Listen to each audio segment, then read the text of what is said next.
Hello friends, നമസ്കാരം. അപ്പോൾ ഞാൻ ഇന്ന് നിങ്ങൾക്ക് മുമ്പിൽ ഈ വീഡിയോ ചെയ്യാൻ കാരണം എന്താണെന്ന് വെച്ചാൽ, നമ്മൾ ഇന്ന് എവിടെ നോക്കിയാലും വ്ളോഗേഴ്സ് ആയിരുന്നാലും യൂട്യൂബേഴ്സ് ആയിരുന്നാലും എല്ലാവരും സമൂഹത്തിൽ ഇറങ്ങി സമൂഹത്തെ സഹായിക്കുന്നുണ്ട്. അപ്പോൾ അതുപോലെ സമൂഹത്തെ സഹായിക്കണം എന്നാണ് എൻ്റെ ആഗ്രഹം. അതിന് വേണ്ടിയിട്ടാണ് ഞാൻ ഇന്നൊരു യൂട്യൂബ് ചാനൽ തുടങ്ങി. അപ്പോൾ ഞാൻ അതിൽ നിരവധി വീഡിയോസ് എഡിറ്റ് ചെയ്ത് ഇടുന്നുണ്ട്. അപ്പോൾ ഇപ്പോൾ തന്നെ ഒരു 80ഓളം വീഡിയോസ് ഞാൻ പോസ്റ്റ് ചെയ്തിട്ടുണ്ട്. അപ്പോൾ നിങ്ങളുടെ സപ്പോർട്ട് കാരണമാണ് എനിക്ക് ഇന്ന് സബ്സ്ക്രൈബേഴ്സ് കൂടിയത്. അപ്പോൾ ഇതുപോലെ നിരവധി വീഡിയോസ് ഞാൻ ചെയ്യും. അപ്പോൾ നിങ്ങളുടെ എല്ലാവരും സപ്പോർട്ട് എനിക്ക് ഉണ്ടാവണം. അപ്പോൾ എനിക്കിതിലൊരു വരുമാനം കിട്ടിക്കഴിഞ്ഞാൽ തന്നെ ഈ വരുമാനം കൊണ്ട് ഞാൻ ഒരുപാട് പാവങ്ങളെ സഹായിക്കണമെന്നാണ് ആഗ്രഹിക്കുന്നത്. ഈ വരുമാനം നമുക്കുണ്ടെങ്കിൽ ആരെ വേണമെങ്കിലും സഹായിക്കാം.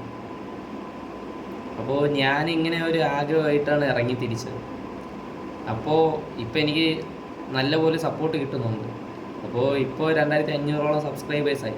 അപ്പോൾ ഇതിലും കൂടുതൽ വേണം എനിക്ക് സബ്സ്ക്രൈബേഴ്സ്. അപ്പോൾ മാത്രമേ എനിക്ക് കൂടുതലായിട്ട് പൈസ ഇതിലുണ്ടാക്കാനായിട്ട് പറ്റൂ. അപ്പോൾ അങ്ങനെ ഉണ്ടാക്കുമ്പോൾ മാത്രമേ എനിക്ക് പാവങ്ങളിൽ ഇറങ്ങി പ്രവർത്തിച്ച് അവരെ സഹായിക്കാനായിട്ട് പറ്റുള്ളൂ. അപ്പോൾ നിങ്ങളെന്നെ അതിന് സഹായിക്കണം. നിങ്ങൾ സഹായിക്കും എന്ന് ഞാൻ വിശ്വസിക്കുന്നു. കാരണം എന്നെ ഇത്ര വരെ എത്തിച്ചെങ്കിൽ നിങ്ങൾക്ക് എന്നെ ഇനിയും സഹായിക്കാനായിട്ട് പറ്റും. എനിക്ക് പാവങ്ങളിൽ ഇറങ്ങി അവരെ സഹായിക്കണമെന്നാണ് ആഗ്രഹം. അപ്പോൾ എൻ്റെ ഈ ആഗ്രഹം നിങ്ങൾ സഫലമാക്കി തരുമെന്ന് ഞാൻ വിശ്വസിക്കുന്നു. കാരണം ഇത്രയും എന്നെ എത്തിച്ച നിങ്ങളാണെങ്കിൽ നിങ്ങൾക്ക് എന്നെ ഉയർത്താനും പറ്റും. അപ്പോൾ എന്നെ സഹായിക്കണം.